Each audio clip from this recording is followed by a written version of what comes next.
আজকে ছাত্র দলে পোলাপান 2 জন উঠছে, আমি ওইটাকে ভাড়া কত, আমি কি 50 টাকা 30 টাকা ভাড়া কই কি ভাড়া তো নাই, ভাড়া দিবে না, তুই আবার চিরস। আমি তারেকের দল, আমি তারেক দলে লিখেছি, আমি পেটের রাজনীতি করি। আমি এতদিন করে রাজনীতি করতাম, কিন্তু আজকে এই ন্যাক্কারজনক ঘটনার পর থেকে আমি চাই বাংলাদেশের জনগণ জামাতের ক্ষমতা দেখতে চাই। এর জন্য আমি মরতে প্রস্তুত, আমি হাদি ভাইয়ের মতো হব, মরতে প্রস্তুত। জামাতের ক্ষমতা, ইসলামের শাসন দেখতে চাই।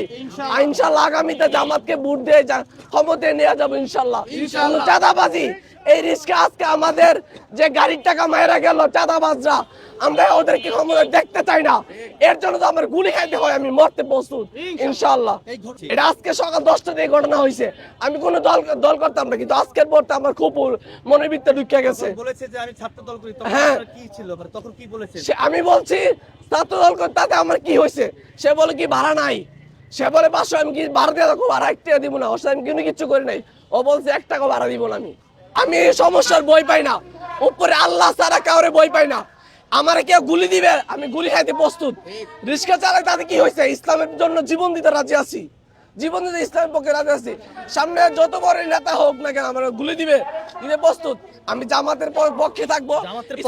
জামাতের পক্ষে কেন ওরা কিছু নিয়ম কানুন দেখছে, ওরা অনেক দলের, ওদের দলের লোকরা গায়ে ঢুকলে বাড়া কোনোদিন মায়েরা যায় না, কিন্তু এই গণঅভ্যুত্থানে পড়তে আজকে এলে দুইবার ঘটনা হয়েছে। ওদের দলের লোকরা 2বার ঘটনা করছে, তার জন্য আমি খেয়ে গেছি।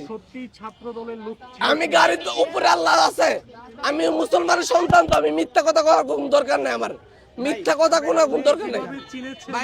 চিনেছেন ওরা, বলতে ওরা উনি একজনকে ফোন করে বলছে কারণ ছাত্রগুলা তুই তাড়াতাড়ি আয়।